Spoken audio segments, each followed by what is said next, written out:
Today's guest is Charly Leatham, who is a multiple award-winning IT professional with a passion for helping individuals overcome their technology challenges. With over 30 years of experience in the IT industry, ranging from hands-on technical work to high-level business management, Charly has installed and configured computing equipment and managed business contracts exceeding 25 million. Charly now specializes in working with small business owners, and her mission is to manage the IT side of their business, alleviating their stress, ensuring their success, and allowing owners to focus on the core competencies that they have. So, Charly, thank you very much for being on. How are you doing today?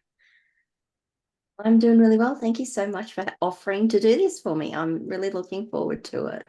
Absolutely. And as I was telling you off air, I mean, you're in Australia, I'm in Toronto. I'm like, out of all the things you could be doing with your morning, you're choosing to do your coffee and a live coaching call together. So I appreciate you showing up for yourself and for everybody else in this way. Yeah, and I'd love for you to just kind of contextualize a little bit more from that bio, who you are, how you got to doing what you're doing, Sure. kind of floor is yours for that. Okay, so look, I started doing this when I was 16 years old. In fact, I was younger. My dad was an electrician and he became an electronics person or an ENC electronics, electrical and communications electronics. I was there before the internet was the internet. I was there before IT was IT. Um, and he saw in me, or I had enough curiosity about things that he started teaching me to do things as I was younger. And just as I got older and finished up schooling and what am I going to do? I got into electronics, which became IT, which became computers, which became what I'm doing now.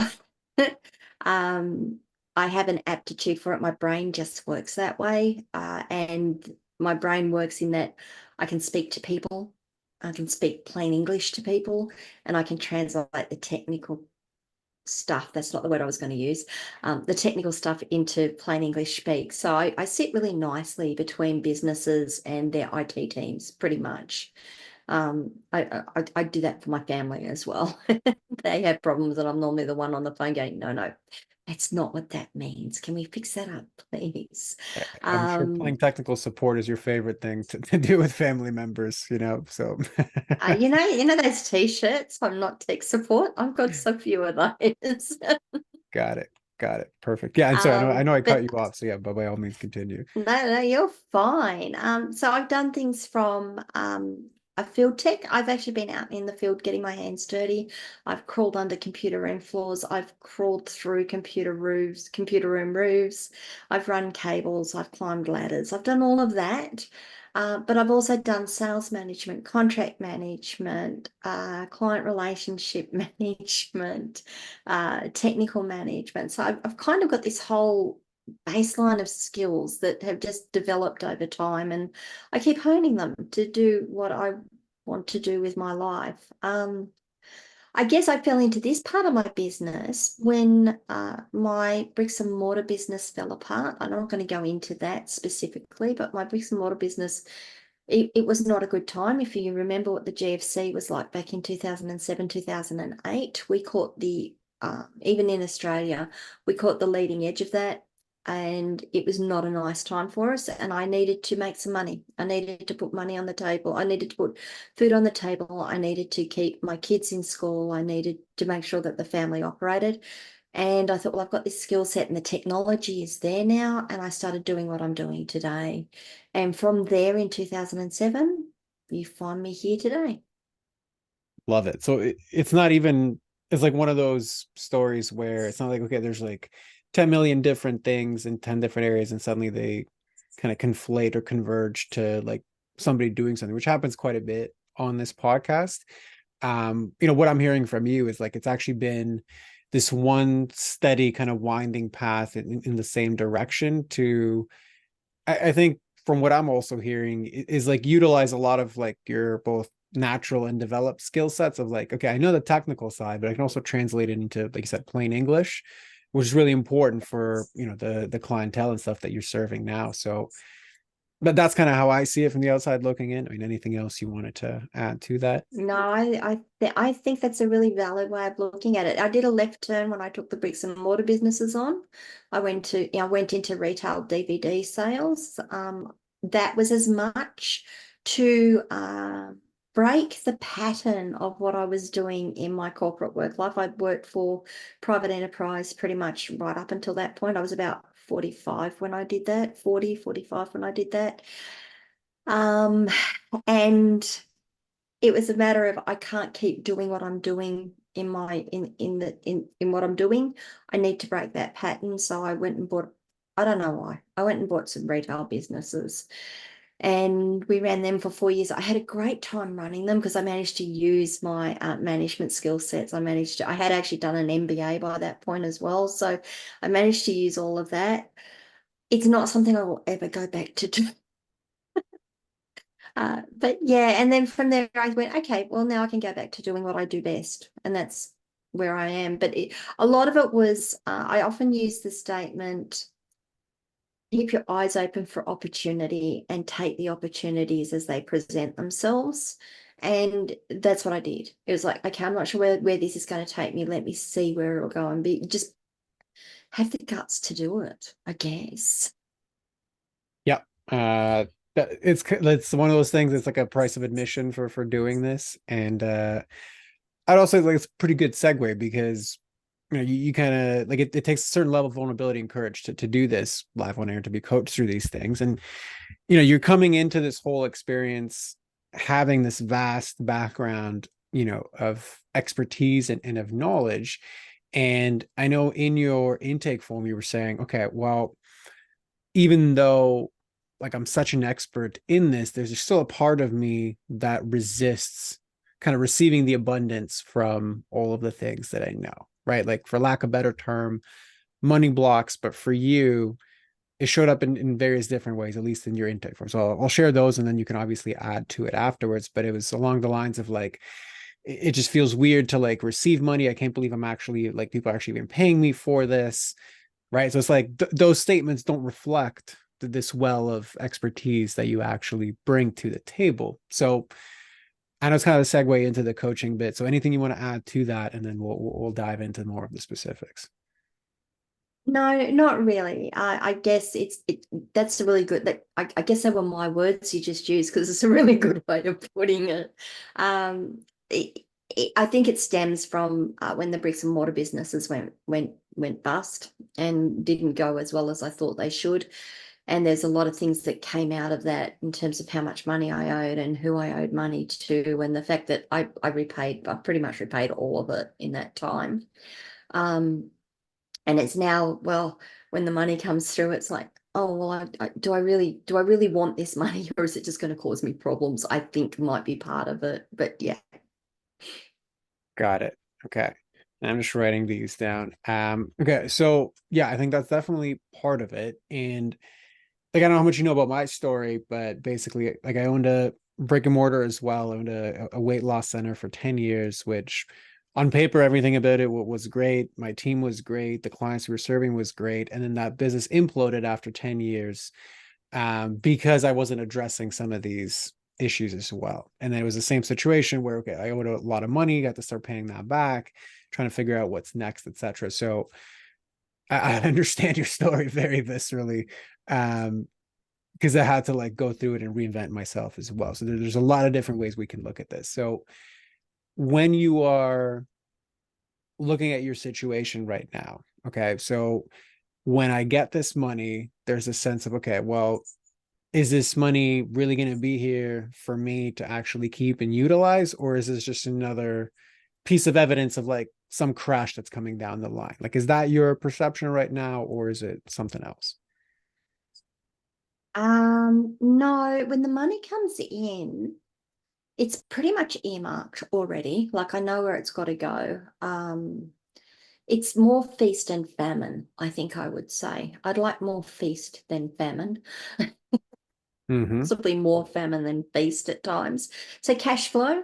And so what ends up happening is you end up with a bit of a low in your cash flow, so you don't do as much. So you just get used to dealing with less and less and less and less, or I do anyway. And so when the money comes through, it's like, okay, well, I can go and do this and I can go and do that. And it's not that I'm frivolous with with the money that comes in. It's just that it only goes so far, and then I've got to wait for the next peak to hit me. Um, I'm sure you are aware of the housing crisis and the fact that there's just no housing. It's not even, the cost of housing, although the cost of housing is amazing at the moment. It's that there's no housing. So you have a single woman looking for somewhere, and I'm not a great prospect because I work for myself. And that money comes in and it goes out, and people go, well, we really don't want to take a risk on you.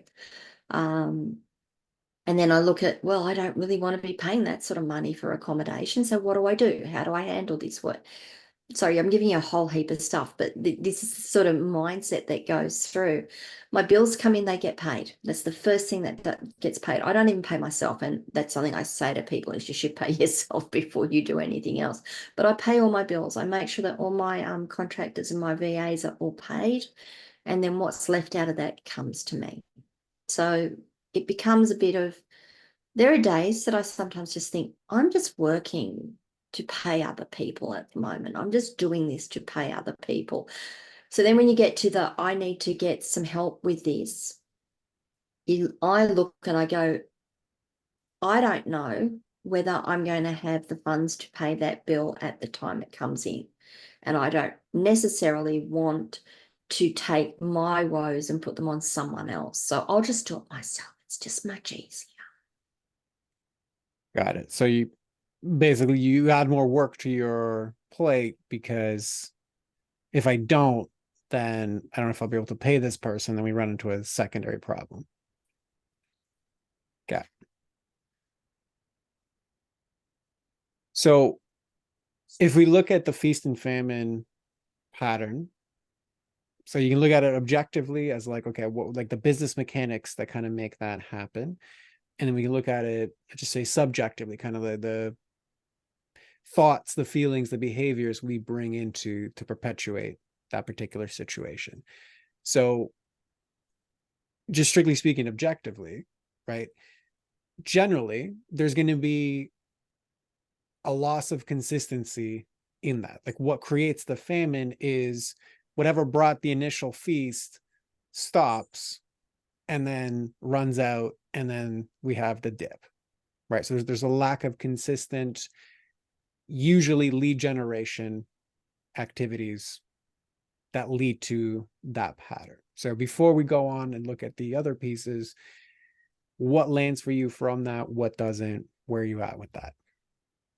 I think I could go back about 2 years, actually. I had a client who came to me and said, I want you to work with me. I will pay you X amount of dollars per week for X number of hours.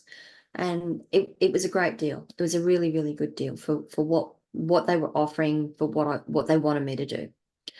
It turned out that they wanted me to do way more than what they were originally offering. Sorry, from them what they originally wanted for what they were offering. And it became quite not adversarial. It was just really stressful for me because I like to do a good job, and I like to, someone says, can you do this job? Yep, I can do it, and I will finish the job. It gets finished. And that meant I had a couple of VAs working for me, a couple of techs working with me. We'd get his work done, or this client's work done.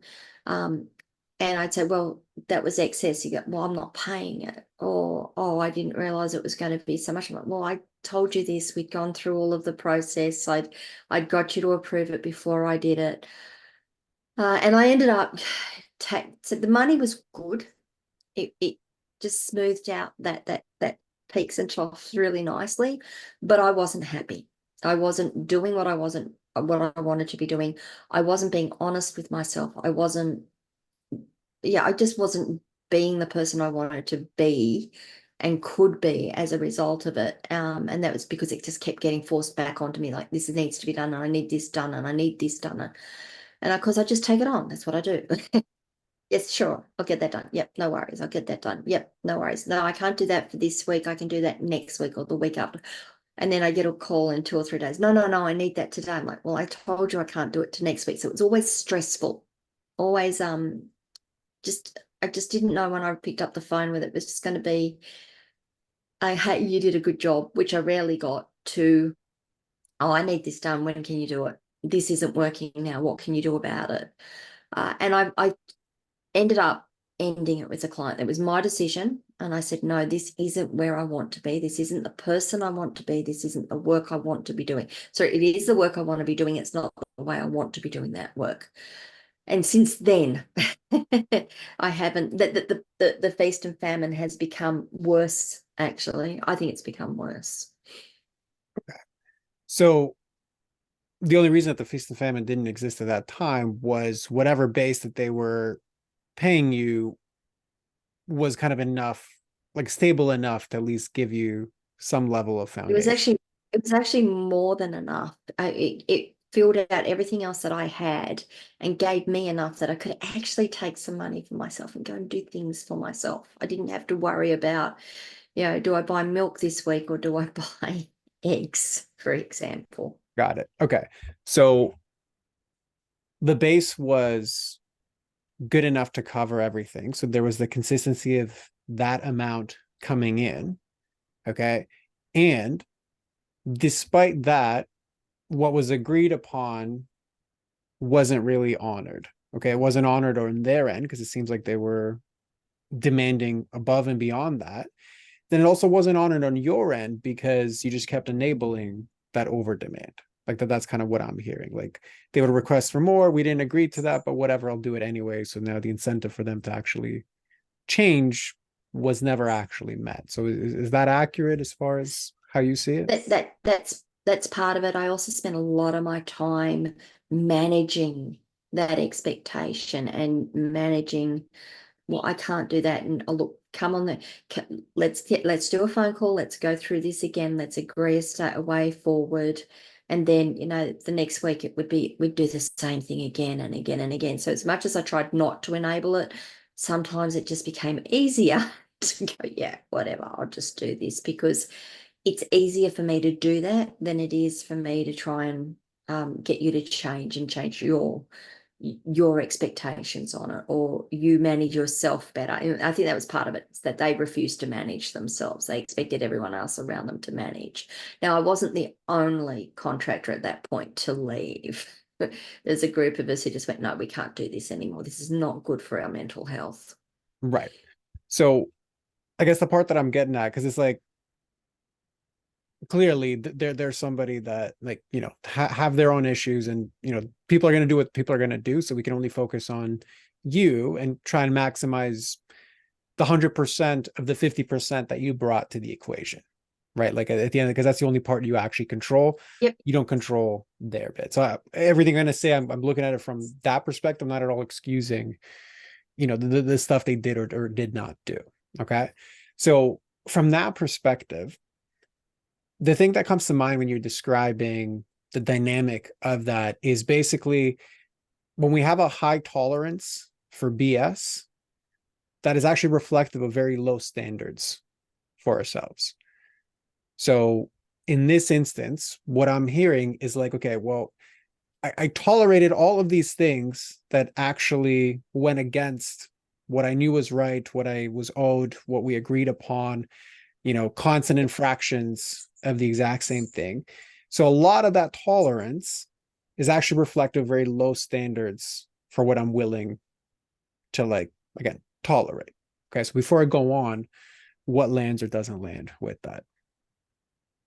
Look, I'd actually say I had really high standards. If you were to ask me, um, when it comes down to doing the work, I have really high standards. I like to do a good job, and I like to excel. I like to delight people.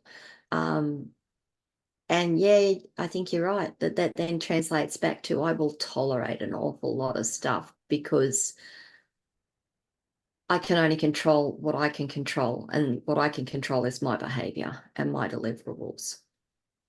Correct. And what you tolerate as far as like circumstances and expectations and requests and going above and beyond what you're actually paid for is actually different than the standards of output, like the quality of output that I find acceptable. I think that part is not questionable, because you wouldn't have survived for the amount of time that you survived and thrived if the quality of the output wasn't there. So that's it's kind of a given, like given your expertise. To be honest, I'm not even looking at that piece. This is more about a lot of the perpetuation of the stress, and in many ways, this is kind of like a hidden feast and famine, right? Because yes, your base is covered, and now there's this like sense of scarcity, like, okay, well, I got to keep this like no matter what, so I'm going to tolerate all the BS they send my way because like it's good enough, right? It's not leaving room for you to actually accept that, well, if I raise my standard and say this is not the way I want to be treated, this is not the clients that I want to work with, and like I'm not here to go beyond the agreement that we agreed to and get paid less, like that would be raising my standards. I can find clients when I kind of stand in my own power of those standards. But if I keep tolerating the BS that I don't want, I don't set boundaries around it, Yes. I don't, live up to the Yep. expectations that I set for myself, then that becomes really, it's a fragile situation. As soon as they leave, you're screwed, which is then what you saw. Well, then the feast and famine got worse, Right. but it's kind of like a masked feast and famine because you're already there anyway. It just, your bills are paid, so you don't It was actually just have to look hidden. at it. So Yeah. what comes up for you with Yeah. And I normally, well, no, it's not that I'm normally good at it. I have done it in the past. Excuse me, I'm going to sneeze now. Sure. Sorry. Bless you. Um, I have done it in the past. Like I talk about firing clients regularly. That time of the morning, I'm sorry. That's okay. Bless you again, right? Like that's it. Yeah, I'm so sorry. So yeah, I know about, if the client isn't your ideal client and it's not working out for you, you need to part ways because you've got to open yourself up so that there's space to take on new clients. Um, but then you get to the point of, well, I've got to keep the business running as well. So you've got that continual friction. That's the word I'm looking for in terms of how much do I accept? What don't I accept? Um, am I think what comes out of it is I'm probably not attracting the right client. Sorry, you're probably not what? Attracting the right client. Yes. I do agree with you in that instance. And why do you think that is, given the story you just shared? Like, at least in that one example. Oh, I'm sure you know the answer, but I'm not sure I know. Um, yeah, I don't look, it has to come down to I'm too soft. I'm not firm enough. I'm so desperate to do a good job that it doesn't, like, people pick up on that and they're the ones that come to me and go, well, you can work with me. Apart from that, I don't know. I really don't know. So you're hitting, like, it's like you do know, right? Like, and this is always like, so much of what I do is actually just shining the mirror on the parts that we kind of know, but maybe we can't verbalize, but really, Okay, like, I'll take that. Yep. so yeah. Because what I heard from the previous story, right? There was a lack of boundaries. There was a high tolerance for BS, right? There wasn't a lot of ownership of your values, not the quality of your output, but if I actually take ownership of like my expertise and how much I value, I'm not putting up with this. Like, there's people that will value this, and I don't have to stay in this situation, right?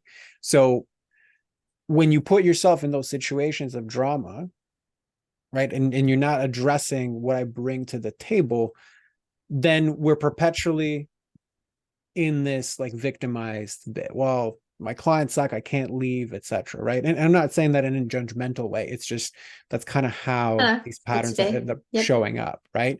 And even if you look at, well, okay, when I prompted you, well, what do you think it is?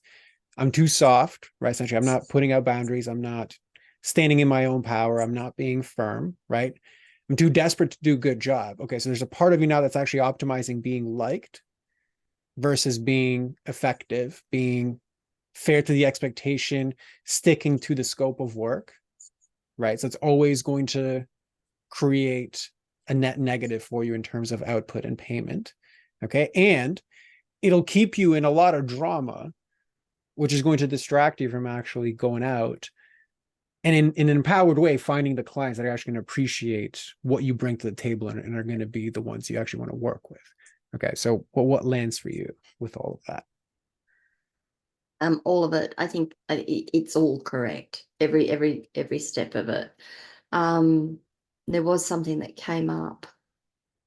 Oh, well, I could probably point to several other points in my life where that was the case too. Not setting the boundaries is probably the biggest one. And if I then look at that in terms of working with team members and trying to push stuff out into the team so that I can become more effective, more productive. I can't think of the other word that comes up to that. Sorry, it is really early. That's okay. Um, uh, it comes back to the same sort of thing in that, you put out a scope of work. I want this, and this done. Um, I don't know how. In fact, sometimes I say, I'm not sure how to do it. Please go and find out, and then write down how to do it so that we know how to do it next time. And often, not all the time, I try not to use absolutes when I do this. I will often get well, how do I do it? Where do I find the information? And I might as well be doing it myself by that point, because why did I ask someone else to do it if they're just going to come back to me and ask me to do it, or ask me how to do it, or we don't understand and we don't know how to look it up and we don't know what to do? And I'm still going to say, I still get their bill. I still get the bill for their time. Even though, effectively at that point, I'm training them, I'm giving them really good stuff. So I think it's boundaries. Right. So in that instance, it is okay to pay people even though their delivery is subpar, and then I'm picking up and I'm compensating for the slack there. So your net negative then is going to be, well, the lapse in I paid them to do this, and then I had to compensate for this level of performance. And then if you keep going back and forth, it's like, wait, well, I'm enabling that. So now it's like a perpetual profit leak in that case. So, If it okay. was just once, it would be fine. That's not a problem. And if, the invoice is less, if what they're charging me is less, then that's fine, because that's actually I'm putting an investment into building a team, into building something that is productive and effective, um, and efficient. But when you do it more than once, or when you do it more than twice, and it just becomes this thing of, well, we don't know how to do it. We know you're going to tell us how to do it. So we'll just come straight back. We won't even bother reading the information you've given us. We'll just ask you the questions because you'll just tell us. That's when it becomes a real problem, because it's not just that you've done it the first time, it's you're doing it again and again and again, or I'm doing it again and again and again. Correct. So from that perspective, like if we're going to take ownership of the 50%, like 100% of the 50% we bring to the equation, why do they need to even change if you're actually not changing? So like basically it's like inherently you're saying I'm cool to sign your checks and figure out your problems and compensate for your incomplete work, and then I'll do it again next week.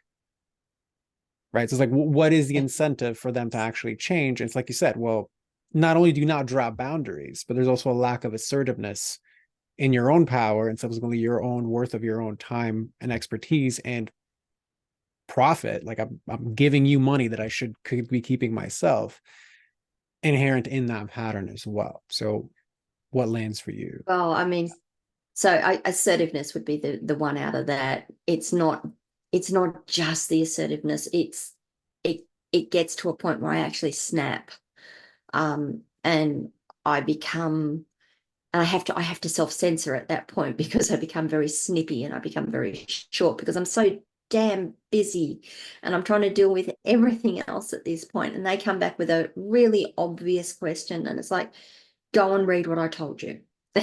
And that then becomes adversarial, and you end up burning team members because, yeah, I'm a bitch to work with. Right. So really at that point, it's not I'm bitchy, it's actually I'm operating out of resentment. right? Because I'm there's I'm operating out of stress. I'm just going to say it's yeah, stress, actually. I'm not even going to say it's resentment. It's just it needs to get done and I need it done now. And I've tried to give you all of this information in a soft fashion. Now I need to be hard. And I flip too far. right. And again, you correct me if I'm wrong, the snapping doesn't happen on the first instance of the question. It happens on like the 10th one. Is that accurate? Pretty much, yeah. Yeah. Yeah. So Yeah. when I have clients that lack boundaries or they lack the assertiveness and kind of that. And again, when I say assertiveness, I don't at all mean like yelling. Essentially, what I mean is like firm, No, clear, no. and direct, right? Like, Yeah. are we there with like Yeah. set consequences on how this needs to be done and firm boundaries around it, right? So anytime we're like I'm working with clients on these types of things, and we get to that same point of okay, well, I lost my temper and I snapped, and now they're kind of like upset at me in some sort of way. It works the exact same way as a rubber band. Like every time you say, like you just hold back, you avoid, you don't say anything, you don't actually express what you feel. It's like you're pulling and pulling and pulling the rubber band back. Eventually, just the mechanics of it, you're going And to snap snap. back and then it hurts quite a lot. Versus if you just did it a little bit, like there's actually no pain when you just kind of pull the rubber band a little bit and then it like snaps back, really just falls back into place. Right. So what lands for you from that? Actually an example from the other day where I had written out a scope of work for one of my team members. And I got the, can we get on a call? And I'm like, sure, we can get on a call. And they started asking questions. And I stopped and I took a deep breath and I said, okay, I'm not trying to sound snippy here. I'm not trying to sound like I'm cranky. But did you read what you were given? Well, I skimmed it. Okay, well, go and read it. Then, if you still have questions, come back and ask me.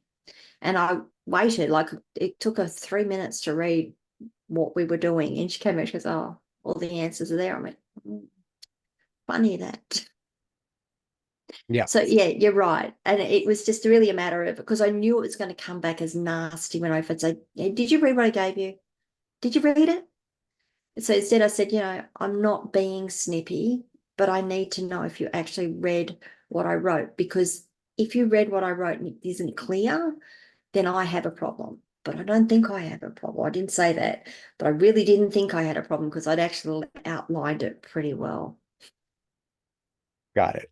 And then, yeah, again, we went into like, this is, you keep repeating the same thing, it just enables the same behavior, etc. So it's at some point it becomes a leadership thing. It's not just, Yeah. they don't understand it thing. So if we zoom out a little bit right now, because there's a bunch of different patterns that we outline here, right? So there's like the boundaries, there's the lacking assertiveness, and then a lot of the compensating patterns that you do to either make up for the work or to do the same thing again and again, etc. Right. So just those three, like compensation, boundaries, assertiveness. If you zoom out, like how are these actually creating problems inside of your business? Oh, I just can't get what I need done, can I? I'm spending so much time just managing things and well, I end up doing them all too. So often I'll go back and redo work or not redo it, but I'll finish it. I'll just do that last, oh, what were we talking about before when we started the call? That last 20% that takes 80% of the effort. Yep. 80% of the work takes 20% of the effort, 20% of the work takes 80% of the effort. And I'll often get it back to a point where maybe it's not 80%, maybe it's 50, maybe it's 40, but it's still far more than I should be working on. I should be able to get it through to yep, just check that email that's going out to the client. Yes, that's right. Yes, we've done all of that. I've put all the ticks in the box. Send it through. I approve this work. Yeah. So, But I don't get to do that. right. So I can get the things that I need to get done.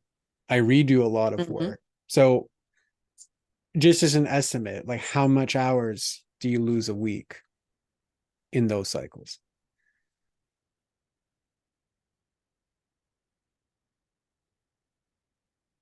hours. It depends on how many hours I'm working in the week, but I'm going to say it's got to be 20 to 30% of the time of Okay. my time that I spend. I don't want to I don't want to put it into hours, because if I'm doing a 60-hour week, then some weeks I do 60 hours. You've just got to get a project out the door. Some weeks I might do 20 to compensate for those 60 hours later on. But 20 to 30% of the time, easily, Right. easily. So on extreme weeks, 20 to 30%, like I said, yeah, 20 hours, that makes sense. On like a regular week, that 5 to 10 hours. Yeah, So which is still a lot of time. 100%, right? And especially because it's like stress inducing work, right? Because there's a part of us that like festers inside because like I shouldn't be doing this. This is BS, like all of the thoughts that kind of rummage through that. So it's not even like life giving work. It's actually life draining, but that's a separate thing altogether. The part that I was going to get at and kind of connect these pieces together, it's like, okay, so the real big problems that I have right now is I can't get what I need to get done. I redo a lot of work, and this is costing me anywhere from 5 to 20 hours a week. My biggest issue is I'm constantly in feast and famine revenue cycles. Well, do you think if you reallocated, like you recaptured 5 to 20 hours per week, and you reallocated that to income generating activities, to lead generation, you could get the stability that you're actually looking for? Yeah, yeah. Yeah, like some of the things that I want to do is write tutorials and record tutorials and basically set that up as a membership type site where people want assistance rather than me having to go through and do that every time they ask me. I can say, well, it's here in the membership. If you want it, come and join the membership or pay X number of dollars to get access to it. If you want further than that, then there's a fee on top to get access to me to walk you through it and do that one-on-one training. Yeah. So Yeah. basically, revamp and add business models that are going to give you more stability, right? Because like right now, if I'm having to redo and compensate and end up with 60-hour work weeks, there's very little bandwidth left for you to like do the work to definitely create. Like it's very hard to create from that state. And then also do the whatever marketing reach out is needed to bring people in. So it's this central Yep. perpetual wheel, like hamster wheel essentially of like overwhelm. Yep. I agree. So anything that's coming out of that as like, okay, I was aware of this, I wasn't aware of this is not all new, this is new, like what's coming up for you as I reflect back all of these things? Okay, so a lot of it, I mean, and you know this, you know it deep down. I knew it deep down where the issues were. Um, I don't think I'd actually ever thought about it in terms of assertiveness, though. I'm generally a fairly assertive person in terms of this was the contract, this is what we agreed to. I've delivered up into this. Now this is a scope change until we get into that back and forwards where it's one of those airy fairy type things that you work on. I never actually thought about what I didn't do as a lack of assertiveness. And that's probably something I can take on board and work with a lot better. Yeah. So how do you see that as being assertive? Because you're like, okay, well, I am assertive in that this is what we agreed upon to. And it seems like, okay, you got to pay me this much because we agreed upon it. But you're also very willing to overgive on the work. Yeah. Yeah. Okay. I'm not going to deny that. Yes. Okay. I guess that just means I need to be more aware and say that that's extra. That's an additional, or I've done up until what you've asked me to do. I'm not. I we need to renegotiate. Not, I'm not going to do it. We need to renegotiate. Yes, I can do that. Yes, there is a fee. Okay. And how does it feel for you to imagine to say that? Oh, that terrifies me. Okay. So is your real problem strategic and like recognizing I need to do that, or is it that terrified feeling? That's terrified feeling. Yeah. Okay. And that's a real common but very important distinction, in that individuals like yourself, especially ones that are like very good at solving problems with their head, will default to solving problems like this with their head, except it's like using a hammer to try and screw in a screw, right? The problem in front of you is not cognitive, it's emotional, right? It's what is it that internally triggers such terror and fear to simply say, hey, this is outside the scope. We need to renegotiate, which is totally logically like, oh, yeah, that makes sense. Yet it induces this reaction. You're like, okay, screw it. I'm just going to tolerate more BS, etc. So what comes up for you from that?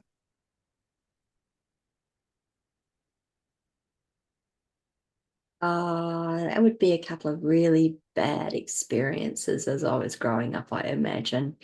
Um, not being allowed to set those boundaries, or having those boundaries continually mowed down. Um, and I'm just trying to think of how to put it nicely, because it's really hard to say some of these things nicely. Mm-hmm. Um, yeah, being continual, having them continually mowed down and being made to feel less than adequate because you said, no, I can't do that. Yeah. Or no, I won't do that. That's not something that I will do. And that wasn't just as I was growing up. I mean, it happened in my marriage as well. So there you go. Yeah. So I applaud you and acknowledge you for going there, because what you just described is actually the root of this pattern, right? We kind of took it from surface level. Okay, well, what's the problems you're experiencing? Okay, well, I'm not setting boundaries. I keep compensating. I lack assertiveness. Okay, well, then you went a second consequence deeper. Well, really, it doesn't allow me to get a lot of things done. I redo a lot of the work that I don't need to be doing. This takes away 5 to 20 hours per week that I could be reallocating towards stabilizing my business. Oh, and I'm aware of that all strategically, but the root of this, it's actually a lifelong pattern stemming from childhood, because I just feel absolutely terrified that something bad's going to happen subconsciously if I do set these boundaries and take into action all of the things I intellectually know.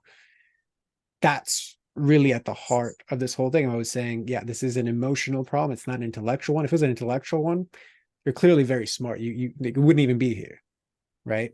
But the root of it, like healing that root, is what allows and opens up the possibility for you to take the necessary action, say the necessary things, implement the necessary things to not have to compensate, redo work, etc., etc., etc. So what lands for you with all that? Um, I actually thought I had dealt with it. There you go.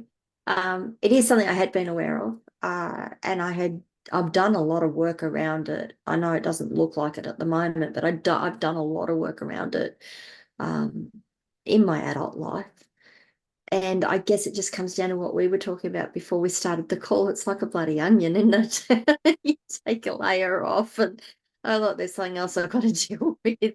And it might Yeah. take a little while for that to bubble on up. So clearly, I'm just at that next step of, well, this is coming back up. I need to address it somehow.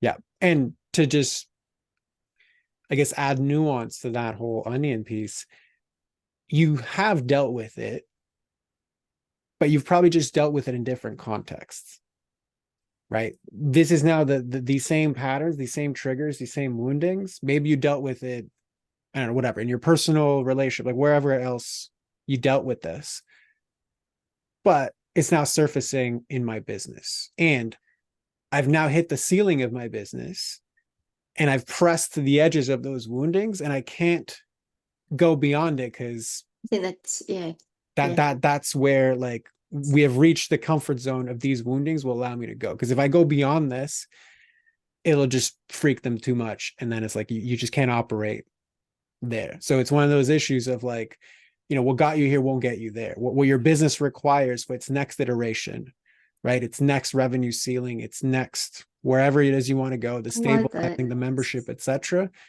it requires the addressing of these things in the context of the business, right? Not in whatever other context you had done that. So again, what lands for you with that? No, I like that actually. And as you were saying it, I was just sort of thinking it's probably that I'm ready to kick my business into the next phase of operation. And I've just hit that wall and gone, oh, how do I get past that?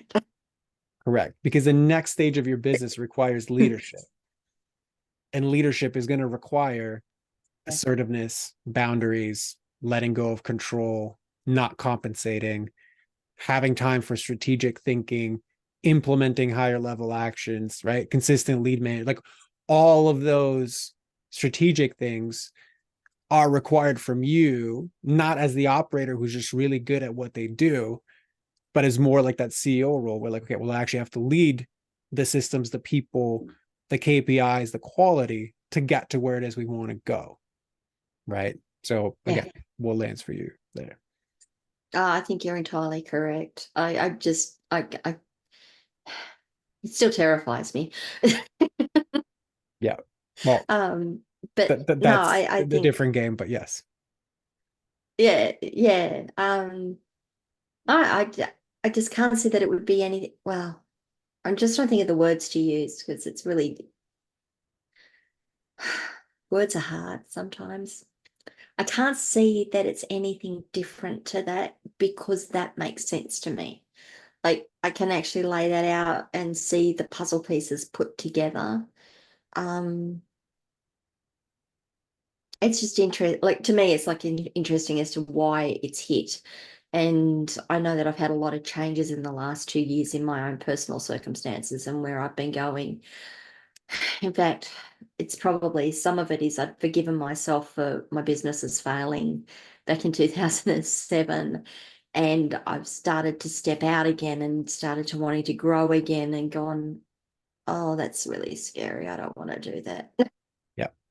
So different version of the same thing we just talked about. Like this was kind of on the delegation time side of things. This is now I'm essentially afraid of success because in this instance, if what I define as success is going to the next level, I'm also defining failure. And it kind of looks like the thing that I did before. And I don't want to go through that again.